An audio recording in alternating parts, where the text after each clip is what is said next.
আল্লাহ আমাদের বানিয়েছেন, পৃথিবীতে পাঠিয়েছেন, এখানে আমাদের প্রয়োজনটা কি, আমাদের এই অস্তিত্বের উদ্দেশ্যটা কি? আল্লাহ এর উত্তরে বলেছেন সূরা মুলক অধ্যায় নম্বর 67 আয়াত নম্বর 2। আল্লাহ বলেছেন আল্লাযী খালাকাল মাউতা ওয়াল হায়াতা, যে আল্লাহ সৃষ্টি করেছেন মৃত্যু ও জীবন পরীক্ষার জন্য। কে তোমাদের মধ্যে কর্মে উত্তম? আল্লাহ সৃষ্টি করেছেন জীবন ও মৃত্যু পরীক্ষার জন্য। কে তোমাদের মধ্যে কর্মে উত্তম? আল্লাহ পাক রব্বুল আলামিন আমাদেরকে সৃষ্টি করেছেন। কেন সৃষ্টি করেছেন? তাহলে অধিকাংশ মানুষ সৃষ্টির গরজই বুঝেনি যে আল্লাহ কেন সৃষ্টি করলেন। জি, যেন আমাদেরকে পানাহারের জন্য পয়দা করেছেন, হ্যাঁ, ভোগ বিলাসের জন্য আল্লাহ পয়দা করেছেন। হ্যাঁ, যা কিছু তোমাদের চারপাশে আছে আর তোমরা ভোগ করতে পারো, ভোগ করে এই জন্য আল্লাহ পয়দা, না এই জন্য আল্লাহ পয়দা করেনি। বরং এর উল্টো করে ধরেন, আমার কথাটি ভালো করে সূক্ষ্মভাবে বুঝেন। বরং আল্লাহ পাক এই খাওয়া দাওয়া, পানি আর আমাদের ভোগের সামরিক কাপড় চোপড় আর যেসব নিয়ামত রয়েছে এইগুলি ব্যবহার করে সুস্থ থেকে আল্লাহ পাক তার ইবাদতের জন্য সৃষ্টি করেছেন। কারণ যদি আমরা ভালো না খাই আর ভালো পোশাক না পরি আর ভালো পরিবেশে না থাকি, নোংরা পরিবেশে থাকি, তাহলে অসুস্থ হয়ে পড়বো। অসুস্থ হলে আমরা নিজে চলতে পারবো, অচল হয়ে যাব। অচল হয়ে গেলে আল্লাহর ইবাদত বন্দেগীর হক আদায় করতে পারবো না। তাহলে দুনিয়াটা এই জন্য ব্যবহার করছি যে এটা দিয়ে আমরা সাহায্য নেব, এটা দিয়ে আমরা হেল্প পাবো। কিসের জন্য? ওমা খালাকতুল জিন্না ওয়াল ইনসা ইল্লা লিয়াবুদুন, আমি জিন এবং মানুষকে আমার ইবাদতের জন্য সৃষ্টি করেছি। এই মানুষ সম্পর্কে আল্লাহ রাব্বুল আলামিন কোরআনুল মাজিদে তিনি বলেছেন, হাসিবান নাস আইয়ুতারাকু আইয়ুকুলু আমান্না ওয়া হুম লা ইফতানুন। হাসিবান নাস, মানুষ কি মনে করে, আইয়ুকুলু, হাসিবান নাস আইয়ুতারাকু আইয়ুকুলু, মানুষ কি মনে করে যে সে যদি মুখে বলে আমরা ঈমান এনেছি, এই কথা বললেই তাদেরকে পরীক্ষা না করে ছেড়ে দেওয়া হবে। আল্লাহ রাব্বুল আলামিন কুরআনুল মাজিদে ইরশাদ করেছেন, মানুষ কি মনে করে যে আমরা ঈমান এনেছি এ কথা বললেই তাদেরকে পরীক্ষা না করে ছেড়ে দেওয়া হবে। এই কুরআনের যে আয়াতটি আল্লাহ রাব্বুল আলামিন ইরশাদ করেছেন রাহমাতাল লিল আলামিনের পবিত্র জবান মোবারক, ঠোঁট মোবারক থেকে, এই আল কোরআনের বাণীটি অতি রহস্যময়, অতি গুরুত্বপূর্ণ। রব্বুল আলামিন বলতেছেন, মানুষ কি মনে করে যে আমরা ঈমান এনেছি এ কথা বললেই তাদেরকে পরীক্ষা না করে ছেড়ে দেওয়া হবে। আমরা যে সকল মানুষ, যে সকল মুসলমান, যে সকল আমরা ঈমানদার যারা আছি, তারা যদি ভেবে থাকি যে আমরা মুখে কালেমা পড়েছি লা ইলাহা ইল্লাল্লাহু মুহাম্মদ রাসূলুল্লাহ, এই কালেমা পাঠ করার সাথে সাথে রব্বুল আলামিন আমাদেরকে বিনা পরীক্ষা ছেড়ে দেবে, কখনোই না। আমরা আল্লাহতে ঈমান এনেছি, আমরা কালেমা পাঠ করলেই আমরা মুসলমান হয়ে যাব, মুসলমান হয়ে গেছি, এটি যারা মনে করেন, ভেবে নিয়েছেন, তাহারা ভুলের মধ্যে এবং চরম একটি অজ্ঞতার মধ্যে অবস্থান করতেছেন। কারণ আল্লাহ রাব্বুল আলামিন পরীক্ষা ছাড়া কাউকে ছাড়বেন না। আল্লাহ রাব্বুল আলামিন এই পৃথিবীর বুকে মানুষকে পাঠিয়েছেন কেন? আল্লাহ কোরআনে বলতেছেন, ওমা খালাকতুল জিন্নি ওয়াল ইনসি ইল্লা লিয়াবুদুনি, আমি কি জিন এবং মানুষকে আমার ইবাদত করার জন্য তৈরি করি নাই? তো এখন কথা হইল, আল্লাহ রাব্বুল আলামিন মানুষকে ছেড়ে দেবেন না পরীক্ষা ছাড়া, এবং আল্লাহ রাব্বুল আলামিন বলতেছেন, প্রশ্নবোধক প্রশ্ন করতেছেন যে আমি কি জিন এবং ইনসানকে আমার ইবাদত করার জন্য তৈরি করি নাই?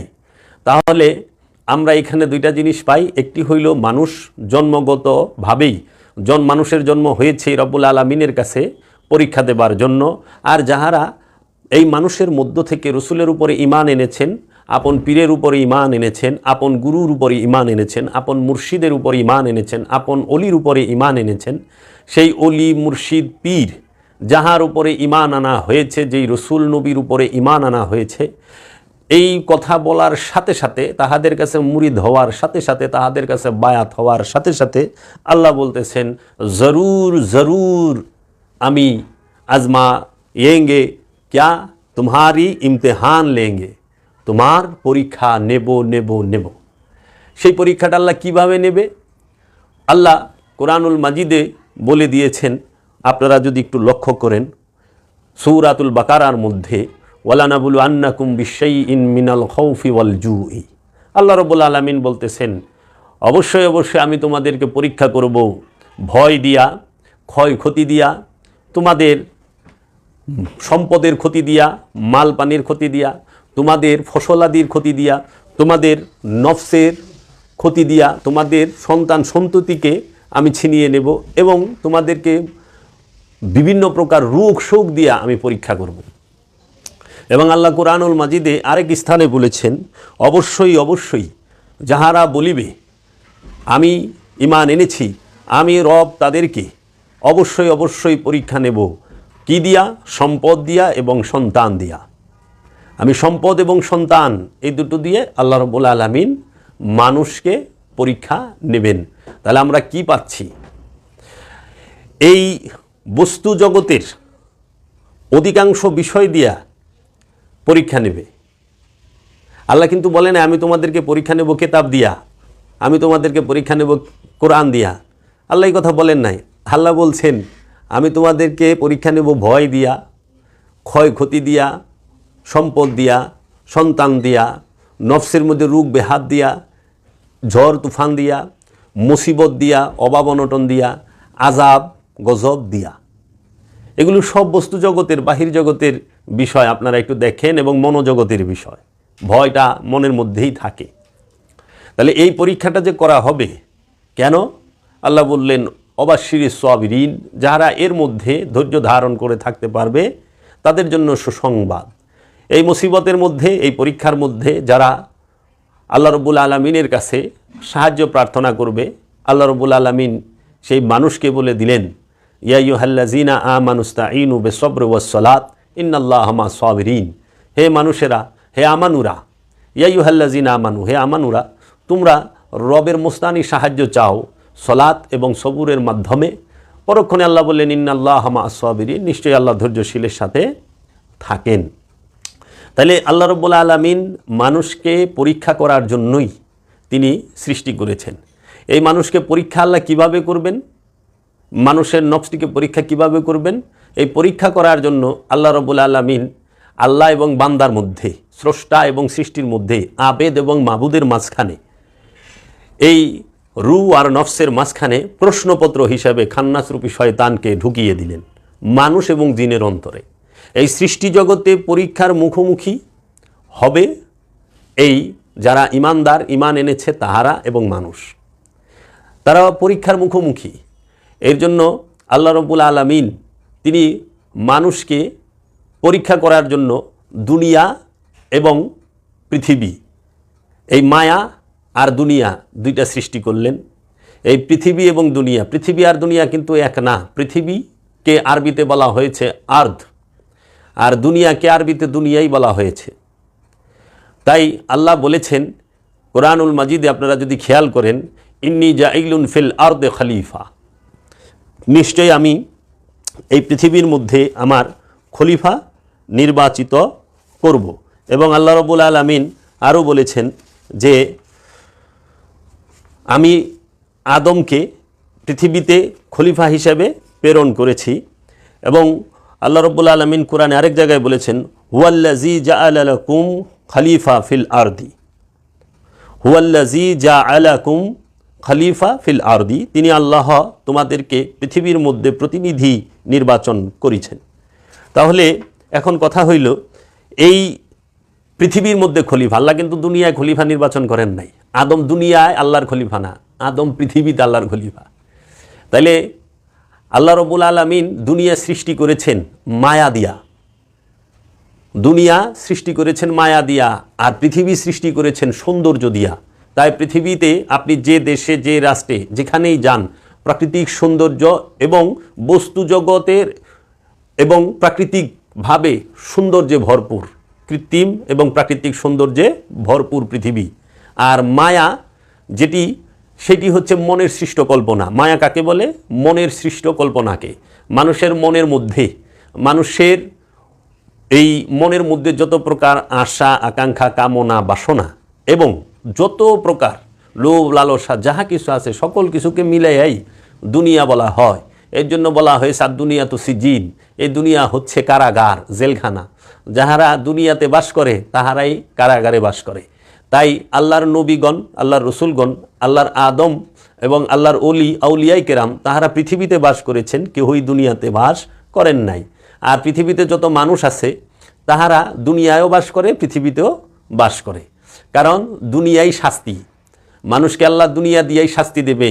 আফসোস, হোতামা দুজক, হাবিয়া তলাবিহীন গর্ত, যেটাকে লোভ বলা হয়। লোভের শেষ নাই, লোভের কোনো তলা নাই। হাজার হাজার কোটি টাকার মালিক হয়েছেন, তাও আকাঙ্ক্ষা শেষ হয় নাই, লোভ শেষ হয় নাই। শত শত বড়ি স্বর্ণ, শরীরে পড়ার মতো জায়গা নাই, তারপরও স্বর্ণের আকাঙ্ক্ষা, স্বর্ণের লোভ শেষ হয় নাই। অনেক ক্ষমতাবান হয়েছেন, ক্ষমতা অনেক পেয়েছেন, শত শত মানুষ হত্যা করে ক্ষমতায় আসতেন, বসছেন, তারপরেও যেন ক্ষমতার ভয়, ক্ষমতা কখন যেন ছুটে যায়, চলে যায়। তাই ক্ষমতাকে চিরস্থায়ী করি, অমর হয়ে থাকি। এইগুলো সমস্ত কিছু দুনিয়া। এই ক্ষমতাকে চিরস্থায়ী করতে যাইয়া, ক্ষমতাকে চিরকাল ধরে রাখার জন্য আপনার জীবনের যে সুখ শান্তি সেইটাই উইরা গেছে। খাওয়ন দাওয়ান ভুলে গেছেন, সমস্ত কিছু, মানে জেলখানার ভিতরে নিজেই বন্দী হয়ে রয়েছেন। তো কাজেই আইন কানুনের, নিয়ম কানুনের জেলখানায় বন্দী। হ্যাঁ, ক্ষমতা আছে, যা ইচ্ছে তাই করতে পারতেছেন, কিন্তু ব্যক্তি স্বাধীনতাটা শেষ হয়ে যায়। ইচ্ছে করলেই বাইরে যেতে পারবেন না, ইচ্ছা করলেই যা কিছু বলতে পারবেন না, অনেক কিছু আছে। তো কাজেই এই দুনিয়ার মধ্যে যারা বাস করে তাহারাই মানুষ। এই দুনিয়ার মধ্যে যারা বাস করে তারাই খান্নাস রূপী শয়তান যুক্ত। এই জন্য আল্লাহ রাব্বুল আলামিন দুনিয়া সম্পর্কে বলছেন, আর দুনিয়া তু মাতাউল গুরুর, এই দুনিয়া হচ্ছে ধোকার রং ব্যতীত কিছুই না। এই দুনিয়া ধোকার রং ব্যতীত কিছুই না। কিন্তু পৃথিবী কিন্তু ধোকার রং না। পৃথিবী যাহা আছে তাহাই থাকবে। এ পৃথিবী যেমন আছে তেমনই ঠিক রবে, সুন্দরে পৃথিবী ছেড়ে একদিন চলে যেতে হবে। তো কাজেই পৃথিবী ঠিক থাকবে, দুনিয়া ঠিক থাকবে না। পৃথিবীর উপরে কবে কিয়ামত হবে সেটা মানুষের জানা নাই, আমরা জানি না। এই পৃথিবী কবে ডিস্ট্রয় হবে, কবে এই পৃথিবীর মধ্যে কিয়ামত, প্রলয় হবে, ধ্বংস হবে, সেটা আমরা জানি না। কিন্তু আমাদের দুনিয়ার মধ্যে, মনের মধ্যে, আমাদের মনে যে আশা, আকাঙ্ক্ষা, কামনা, বাসনা, লোভ, লালসা, হিংসা, অহংকার, যত কিছু আমরা সযতনে জমা করে রেখেছি, মৃত্যু নামক ঘটনা দিয়ে সেই সমস্ত দুনিয়াকে ভেঙে চুরে ছিন্ন বিচ্ছিন্ন করে দেওয়া হবে। এর জন্য পৃথিবীতে যাহা কিছু আছে এই কোনো কিছুই আপনি সঙ্গে করে নিয়ে যেতে পারবেন না। আপনার টাকা আছে, টাকা রেখে যেতে হবে, বাড়ি আছে, বাড়ি রেখে যেতে হবে, জমি আছে, জমি রেখে যেতে হবে, সন্তান সন্ততি, সমস্ত কিছু, আপনার অফিস আদালত, কর্মস্থল, ব্যবসা বাণিজ্য, যাহা কিছু আছে আপনার, এই কোরআন বলেন, হাদিস বলেন, যাহা কিছু আছে সমস্ত কিছু আপনার রেখে যেতে হবে। কিন্তু আপনি কইলে সাথে কইরা কি নিয়ে যাইবেন? এই দুনিয়া। দুনিয়া আপনার পিছ ছাড়বে না। এর জন্য আপনি দুনিয়াতে যে এই স্মৃতির মধ্যে, মস্তিষ্কের মধ্যে দুনিয়াকে জমায়া রাখছেন, এই দুনিয়া সে আপনাকে ধ্বংস করবে। এই দুনিয়ায় আপনাকে কিয়ামতের মুখোমুখি বারবার করে দেবে, বারবার আপনাকে এই সাআতের মুখোমুখি করবে এই দুনিয়া। তো কাজেই আমাদের সমাজে বর্তমানে যাহারা এই ধর্মযাজক, ধর্ম অবিশিষ্ট যারা স্কলার আছেন, তাহারা অজ্ঞতাবশত এই দুনিয়ার পৃথিবীকে এক করে ফেলেন। এটা আমাদেরও ছিল, আমরাও মনে করতাম দুনিয়ার পৃথিবী এক। কিন্তু আমার মুর্শিদ কেবলায় কাবা, যুগ শ্রেষ্ঠ মহামানব, ওলিয়ে কামেল, পৃথিবীর সর্বশ্রেষ্ঠ ইসলাম গবেষক, চেরাগে জান শরীফ, কালান্দার বাবা জাহাঙ্গীর বা ইমান আলফির শ্রী ফি আনহু কোরআনুল মাজিদ থেকে আমাদেরকে শিখিয়ে দিয়েছেন, বুঝিয়ে দিয়েছেন, বাবা জাবের তুমি জেনে নাও এই পৃথিবী আর দুনিয়ায় এক না। পৃথিবীতে বিল্ডিং করা যায়, দুনিয়াতে বিল্ডিং করতে পারবা না। দুনিয়াতে আশা আকাঙ্ক্ষার পর্বত বানায় থেয়া পারবা। তো কাজেই এই পৃথিবী আর দুনিয়া দুইটা সম্পূর্ণ ভিন্ন জিনিস। দুনিয়াতে থাকা মানে জাহান্নামে থাকা। দুনিয়াতে মানুষকে রাখতে গেলেই, দুনিয়াতে যখনই মানুষ থাকে তখনই সে শয়তানরূপী খান্নাত যুক্ত। আর পৃথিবীতে যখন মানুষ প্রবেশ করে, দুনিয়াকে ত্যাগ করে, তখন সে তৌহিদবাসী। এর জন্য দেখবেন এই পৃথিবীর বুকে গাছপালা, তরুলতা, পাহাড় পর্বত, সাগর, নদী, নালা, পুকুর, খাল, বিল, নদ নদী, এই ফসলি জমি, যাহা কিছু আছে সমস্ত কিছু আল্লাহর তাসবিহ পাঠ করে, আল্লাহর তৌহিদে বাস করে। কেন? এই সমস্ত কিছুর মধ্যে এই কোনো পশু পাখি, গাছপালা, তরুলতা, পাহাড় পর্বতের মধ্যে আশা আকাঙ্ক্ষা, কামনা বাসনা নাই। শুধু আছে দাসত্ব, শুধু আছে দাসত্ব, সেবা, সমগ্র সৃষ্টিকে সেবা করতেছে এই পৃথিবী। এর জন্য পৃথিবী থেকে আমরা অনেক কিছু গ্রহণ করি, আগুন, পানি, মাটি, বাতাস, এগুলো আমরা গ্রহণ করি। আমাদের নিত্য প্রয়োজনীয় যে খাদ্যদ্রব্য সমস্ত কিছু আমরা পৃথিবী থেকে পাই, দুনিয়া থেকে পাই না। দুনিয়া থেকে একটা জিনিস পাই, সেটা হইলো এই খাবার দাবার কেমনে জমা করে রাখুম, এই টাকা পয়সা কেমনে পাচার করুম, এই খাদ্যের মজুত করুম কেমনে, এই খাদ্যের আমরা ওজনে কম দিমু কেমনে, এই খাদ্যের দাম হঠাৎ করে বাড়াই দিমু কেমনে, এই সমস্ত মতলব হইল দুনিয়ার। আর পৃথিবীর মধ্যে যাহা কিছু আছে সব বাস করে। এর জন্য পৃথিবীতে যা কিছু থাকে সব আল্লাহর তৌহিদ রাজ্যে অবস্থান করে, আল্লাহর সেজদায় রত, আল্লাহর তাসবিহ পাঠ করে। এই নবমণ্ডল, ভূমণ্ডল, এই সমস্ত কিছুর ভিতরে আসমান এবং জমিনে যাহা কিছু আছে সমস্ত কিছুই, পৃথিবী এবং আসমান সমস্ত কিছু আল্লাহর তৌহিদ রাজ্যে বাস করে। শুধু যারা দুনিয়ায় অবস্থান করে তারা আল্লাহর তৌহিদে বাস করে না। আর এই দুনিয়ার মধ্যে জিন এবং ইনসান, বিশেষ করে মানুষ বসবাস করে।